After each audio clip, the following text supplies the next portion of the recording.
So hello everyone, welcome to our YouTube channel guys. So guys, जितने भी student है, BA program के student या बीए ऑनर्स के स्टूडेंट, तो जिस भी स्टूडेंट के पास अगर ये सब्जेक्ट है, अगर सिक्स सेमेस्टर के लिए ये वीडियो होने वाली है।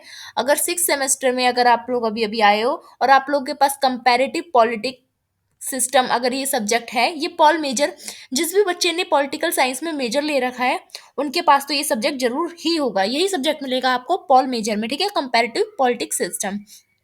तो कंपैरेटिव पॉलिटिक्स सिस्टम का आज हम करने जाएंगे यूनिट नंबर फर्स्ट। आज से हम सीरीज स्टार्ट कर रहे हैं पॉल मेजर की, ठीक है।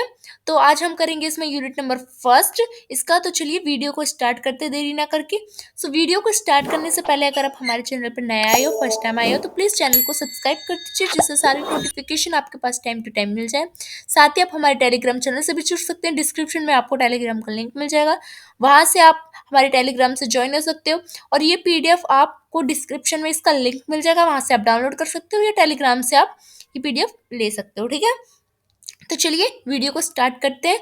तो हमें पढ़ना है आज comparative political system, pol major, semester six के स्टूडेंट का यूनिट फर्स्ट, जिसका नाम है यूनाइटेड किंगडम यानी यूके, ठीक है। तो मैं सबसे पहले सिलेबस दिखा दूं आप लोगों को, अगर जिस लोगों ने नहीं देखा सिलेबस, तो ये आपका देख सकते हो कंपैरेटिव पॉलिटिकल सिस्टम का सिलेबस है। तो आपका इसमें जो फर्स्ट यूनिट है वो है आपका, देख सकते हो यूनाइटेड किंगडम लिख रखा है ना। तो कंपैरेटिव पॉलिटिक्स में आपको पढ़ना है यूनाइटेड किंगडम, ठीक है, मतलब यूनाइटेड स्टेट के बारे में आपको पढ़ना है। आप सब जानते हो ना यूके को, यूनाइटेड स्टेट, जिसको हम ब्रिटेन, इंग्लैंड, जो ब्रिटेन इंग्लैंड अलग अलग नामों से जानते हैं। इंग्लैंड उनकी राजधानी है, पर हम उसको आ, कोई कहता है ब्रिटिश, कोई कहता है ब्रिटेन, कोई कहता है यूके, कोई कहता है, अलग अलग नामों से जानते हैं इसे, ठीक है। तो इसके नाम के अलग अलग रीजन भी है, ठीक है। तो चलिए हम पढ़ते हैं हमारा यूनिट नंबर फर्स्ट, जिसका नाम है यूनाइटेड किंगडम यूके। तो ये वीडियो जो है वो हिंदी मीडियम में मैं पढ़ा रही हूँ। ये वीडियो, एक और वीडियो आपके लिए सेम यही वाली पीडीएफ वाली आएगी, जो कि इंग्लिश मीडियम में आएगी आपके लिए। डोंट वरी, चिंता करने की कोई ज़रूरत नहीं है। आपके पास जल्द से जल्द, एक या वन दो वीक में आपके पास जल्द से जल्द इंग्लिश मीडियम में भी वीडियो आ जाएगी। जब तक आप पहले हिंदी मीडियम में पढ़िए, फिर आप इंग्लिश मीडियम में दोबारा पढ़ लेंगे, इससे आपकी और अच्छी रिविजन और भी हो जाएगी। चलिए वीडियो को स्टार्ट करते हैं।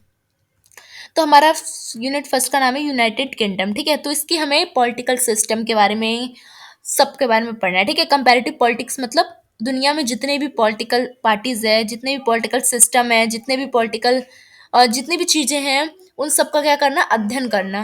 कैसे अलग स्टेट में अलग पॉलिटिकल सिस्टम है, अलग स्टेट में, जैसे कि यूके में अलग, जैसे कि यूके में अलग है, यूनाइटेड किंगडम में, तो अमेरिका में अलग है, भारत में अलग है, तो चीन में अलग है। तो सबका पॉलिटिकल सिस्टम बिल्कुल अलग अलग है। इसी को कहते हैं हम कंपैरेटिव पॉलिटिक्स, जब एक देश की दूसरे देश से तुलना की जाए, ठीक है। तो तुलना हम इसमें डायरेक्ट नहीं करेंगे, हमारे जो सिलेबस में दे रखा है वो एक एक दे रखा है कि देश को पढ़ लेने के लिए। अगर हम सारे देश को एक एक करके एक एक यूनिट में पढ़ेंगे तो हमें खुद पता लग जाएगा कि उस देश में कैसा है, उस देश में कैसा शासन व्यवस्था है, जिससे हमें सिस्टम के बारे में पता लगेगा, ठीक है। तो हम सबसे पहले जानते हैं हमारा फर्स्ट यूनिट यूनाइटेड किंगडम। तो यूनाइटेड किंगडम है क्या? यूनाइटेड किंगडम, जिसे हम यूके कहते हैं, जिसे आधिकारिक रूप से United kingdom of great Britain and northern Ireland कहा जाता है, ठीक है। इसका पूरा नाम है यूके का United kingdom of great Britain, और इसको नॉर्दर्न आयरलैंड भी कहा जाता है, ठीक है। यूरोप के पश्चिम उत्तर में स्थित है। यूरोप का जो मैप है उसमें जो पश्चिम, मैं अभी आपको दिखाऊंगी, यूरोप में जो पश्चिम उत्तर है उसमें ये स्थित है। ये चार देशों का संघ है, मतलब ये देखिए, जो चार देश है उससे मिलके बना है। क्या बना है? चार चार राज्यों से मिलके बना है, चार स्टेट से मिलके बना है ये जो हमारा ब्रिटेन है, ठीक है, जो हमारा यूके है, ठीक है। तो एक है इंग्लैंड, दूसरा है स्कॉटलैंड, तीसरा है वेल्स, चौथा है नॉर्दर्न आयरलैंड। इन चारों को मिला के ही बनता है यूके, ठीक है। तो देख सकते हो आप, ये यूके का फ्लैग है, और ये स्कॉटलैंड ये वाला एरिया है, उत्तरी आइलैंड ये वाला एरिया है, वेल्स ये येलो वाला एरिया है, और रेड वाला बड़ा सा इंग्लैंड, जिसे हम राजधानी भी कहते हैं यूके की, लंदन, है ना। दुनिया के प्रमुख वित्तीय और सांस्कृतिक केंद्रों में से एक है ये लंदन, ठीक है। देख लिया आपने, तो इन चारों को मिला के ही क्या बना है, यूके बना है। तो अब जानते हैं हम कि यूके की राजनीतिक प्रणाली कैसी है। तो इंट्रोडक्शन अगर जाने, परिचय जाने, तो यूनाइटेड किंगडम, जिसे हम यूके कहते हैं, कि जो राजनीतिक प्रणाली है वो विश्व की सबसे पुरानी प्रणाली है और स्थिर लोकतांत्रिक प्रणाली में से एक मानी जाती है। मतलब बहुत पुरानी है इसकी शासन व्यवस्था, बहुत प्राचीन काल से पाई जाती है और ये लोकतांत्रिक प्रणाली है। यह प्रणाली एक अद्वितीय मॉडल प्रस्तुत करती है जो कि संवैधानिक राजतंत्र है। यहाँ पे संविधान द्वारा यहाँ का देश चलाया जाता है और संसदीय लोकतंत्र का संयोजक है। यहाँ पे भी जैसे भारत में संसद है ना, भवन, जैसे कि उच्च सदन, निम्न सदन है ना, हमारे दो सदन होते हैं ना, लोकसभा राज्यसभा, वैसे ही उनके भी है पर नाम अलग है। यूके 4 राष्ट्रों का संघ है, जैसे मैंने अभी आपको बताया था ना, इंग्लैंड, स्कॉटलैंड, वेल्स और नॉर्दर्न आयरलैंड से मिलके बना है यूके। यह प्रणाली देश के राजनीतिक और सामाजिक स्थिरता के लिए एक मजबूत आधार प्रदान करती है। जो राजनीतिक और सामाजिक स्थिरता बनी है यूके में, उसको मजबूती प्रदान करती है ये प्रणाली। कौन सी प्रणाली? राजतंत्र और संवैधानिक, ठीक है। संवैधानिक राजतंत्र और संसदीय लोकतंत्र। अब आप कहोगे राजतंत्र भी है, राजा, क्योंकि आपको पता है राजा रानी भी है वहां, और संविधान भी चलता है। जैसे भारत में राजा रानी नहीं है पर संवैधानिक है, वहां पे थोड़ा अलग है, वहां पे संवैधानिक तो है पर राजा रानी भी। आपने एलिजाबेल सुना होगा, चार्ल्स थर्ड सुना होगा, जो एलिजाबेल महारानी सुना होगा ना, तो वहां की वो रानी है, ठीक है। इस तो अब हम जानते हैं कि संवैधानिक राजतंत्र है क्या। अभी तक आपने संवैधानिक सुना होगा, जैसे भारत संवैधानिक देश है, ठीक है, पर आपने ये नहीं सुना होगा कि संवैधानिक राजतंत्र क्या होता है, क्योंकि संवैधानिक संविधान द्वारा तो चलता है देश, पर फिर भी उसमें राजा रानी होते हैं, ठीक है। तो यूके की राजनीतिक प्रणाली संवैधानिक राजतंत्र पर आधारित है, जिसका अर्थ है कि राज्य का प्रमुख राजा या रानी है। जैसे हमारे राज्य का प्रमुख, जैसे कि हमारी राष्ट्रपति होती है, तो उनके राजा या रानी होती हैं। ये देख सकते हो आप, ये महारानी एलिजाबेल है, लेकिन उनकी भूमिका केवल प्रतीकात्मक होती है और औपचारिक होती है, ठीक है। मतलब एक बस दिखावे के लिए होती है, बट काम जो होते हैं वो प्राइम मिनिस्टर वगैरह ही, मिनिस्टर वगैरह ही करते हैं। वर्तमान में किंग चार्ल्स थर्ड ब्रिटेन के राजा हैं, ठीक है ये, ठीक है, इनके बाद ये बने, ठीक है। आप देख सकते हो ऐसे उनका जो होती है संसद भवन वो होती है, और ये जो राजा रानी यहाँ पे बैठे रहते हैं, ठीक है। तो राजा रानी की भूमिका क्या होती है वो भी हम थोड़ा जानते हैं, ठीक है। तो जो इनका जो नेतृत्व होता है वो बिल्कुल प्रतीकात्मक होता है। मतलब राजा या रानी राज्य की एकता और स्थिरता का प्रतीक होते हैं ब्रिटेन में, ठीक है। पर चलती सरकार किसके द्वारा है? मिनिस्टर के द्वारा ही है। मतलब जैसे होता है ना, राष्ट्रपति ज्यादा काम नहीं होता, कुछ कुछ काम होते हैं, वैसे ही यहाँ पे इनकी राजा रानी है। संसद का उद्घाटन, हर साल जो राजा रानी होते हैं वो संसद के सत्र का उद्घाटन करते हैं और सरकार के एजेंडे को पेश करते हैं। जब संसद का नया सत्र स्टार्ट होता है तो हमेशा उद्घाटन कौन करता है? राजा रानी का ही काम होता है। तो ये उनकी भूमिका होती है। और कानून की औपचारिक स्वीकृति भी कौन देता है? राजा रानी ही देते हैं ब्रिटेन में। संसद द्वारा पारित विधायिका और राजा रानी की स्वीकृति मिलती है। जितने भी विधायक होते हैं संसद में जो बैठते हैं, चाहे कोई भी सदन हो, दोनों सदन में, तो इन दोनों सदन को जो विधायक होता है उसको जो मान्यता जो मिलती है वो राजा रानी द्वारा ही मिलती है। जैसे हमारे राष्ट्रपति देते हैं तो वैसे ही, जैसे रॉयल एसेंट कहा जाता है, ठीक है। हालांकि ये प्रक्रिया केवल औपचारिक है। अन्य कार्य क्या करते हैं ये? अंतर्राष्ट्रीय प्रतिनिधि का स्वागत करना, राजदूत नियुक्त करना और अन्य औपचारिक जिम्मेदारी निभाते हैं ये।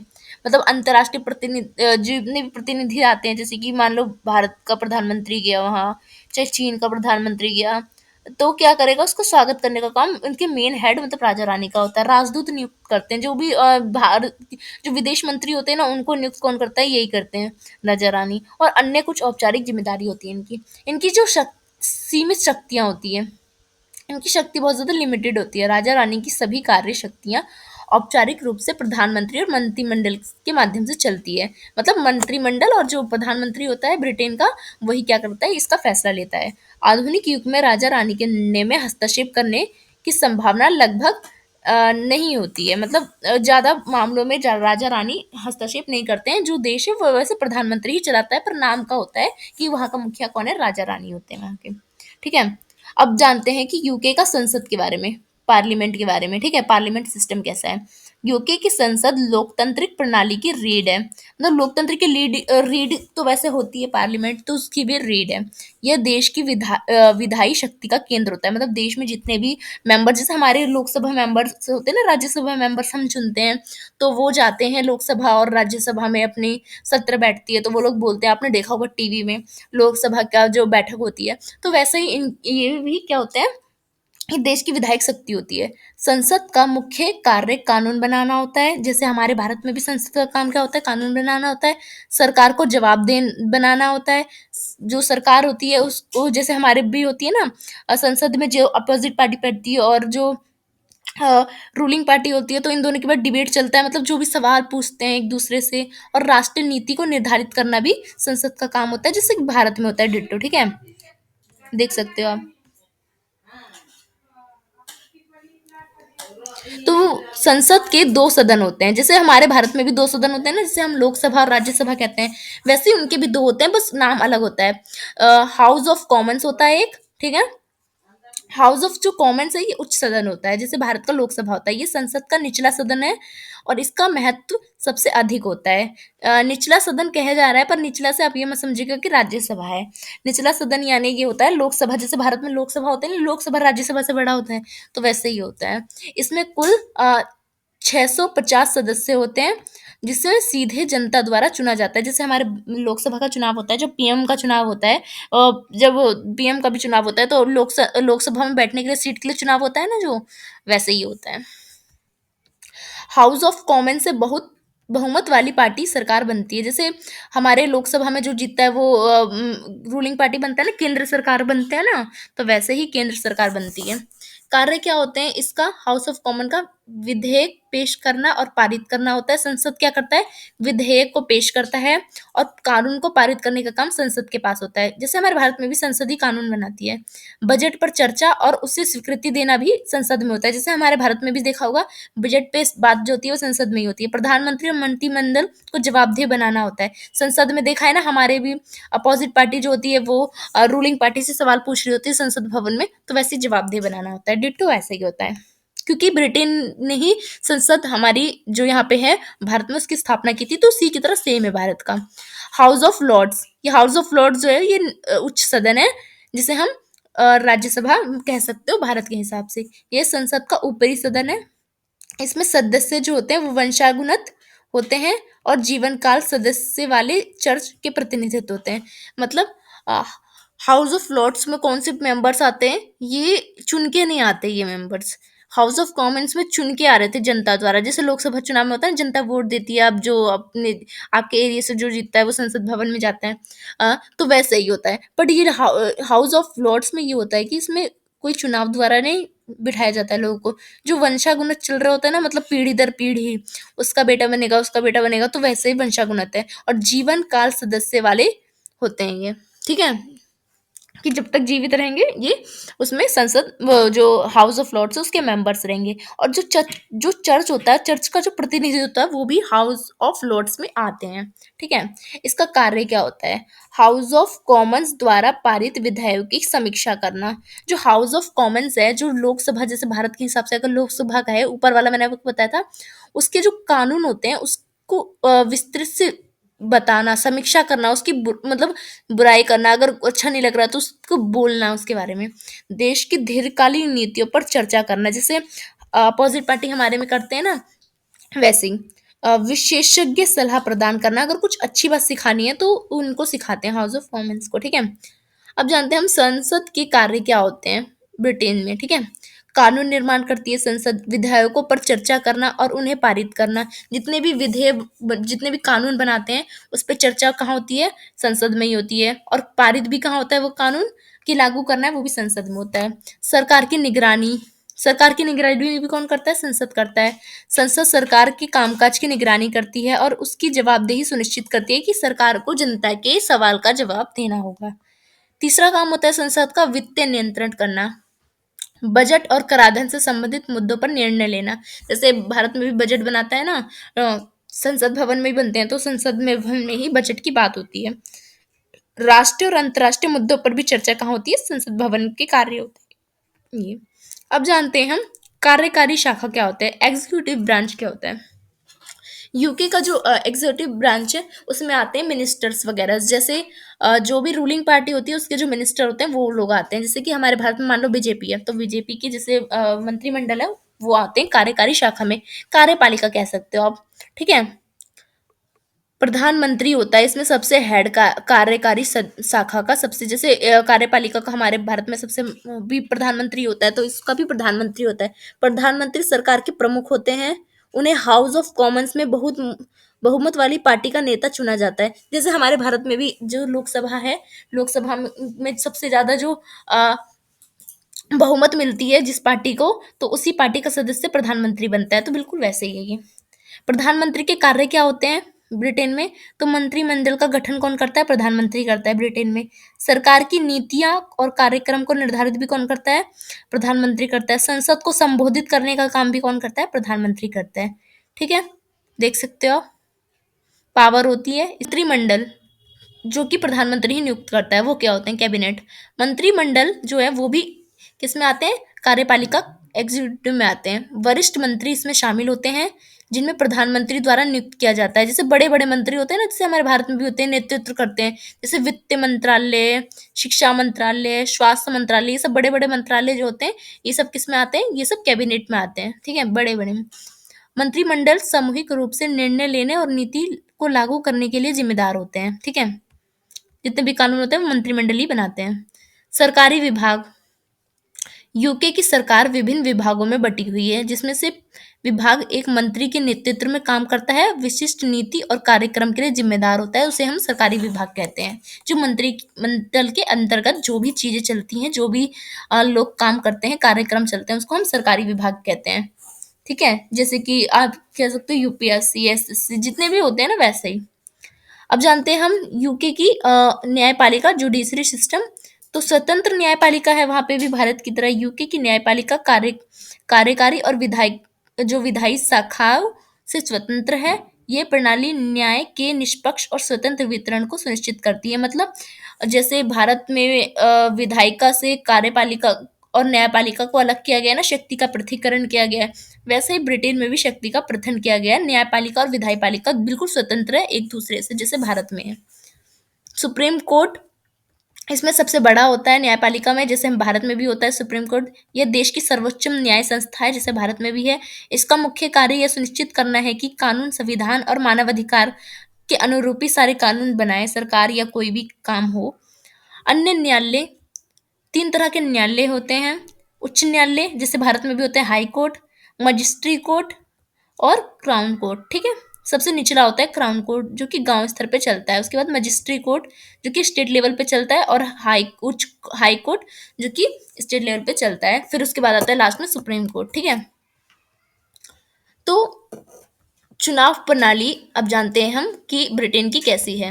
इलेक्टोरल सिस्टम, चुनाव का प्रकार कैसा है वहां पे। तो यूके में फास्ट पास द पोस्ट प्रणाली का उपयोग किया जाता है। आपने पिछले सेमेस्टर में पढ़ा होगा, पिछले से पिछले सेमेस्टर में, आई थिंक फोर्थ सेमेस्टर में था, पास ये वाला कंपैरेटिव पॉलिसी में, उसमें आपने पढ़ा होगा फर्स्ट पास द पोस्ट प्रणाली का उपयोग किया जाता है। इसमें हर निर्वाचन क्षेत्र से सभी से अधिक वोट पाने वाला उम्मीदवार चुना जाता है। First pass the post system क्या होता है, जो हमारे लोकसभा का चुनाव आपने देखा होगा ना, जो मोदी जी का, मतलब केंद्र सरकार का चुनाव होता है जो लोकसभा के लिए होता है, लोकसभा मेंबर्स बनने के लिए, तो उसी चुनाव को हम क्या कहते हैं, first pass the post system, जिसमें एक एरिया का कौन विधायक है उसको हम वोट देते हैं और वो संसद भवन में खड़ा होता है, हमारा एरिया का, हमारे लिए प्रतिनिधित्व का काम करता है, वो वही, उसी को कहते हैं first pass the post system. दूसरा होता है वहां पे आम चुनाव। हर 5 साल में आम चुनाव होते हैं, जैसे इंडिया में भी होते हैं। चुनाव के माध्यम से हाउस ऑफ कॉमन्स के सदस्य चुने जाते हैं वहां पे। अब जानते हैं ब्रिटेन की राजनीतिक दल कैसी राजनीतिक प्रणाली है। तो यूके की राजनीतिक में कई प्रमुख दल है, बहुदलीय प्रणाली है, जैसे कि भारत में भी है। ठीक है, कंजर्वेटिव पार्टी और लेबर पार्टी, लिबरल डेमोक्रेट्स और स्कॉटिश नेशनल पार्टी। ठीक है, ये 4 पार्टी वहां की प्रमुख पार्टी है।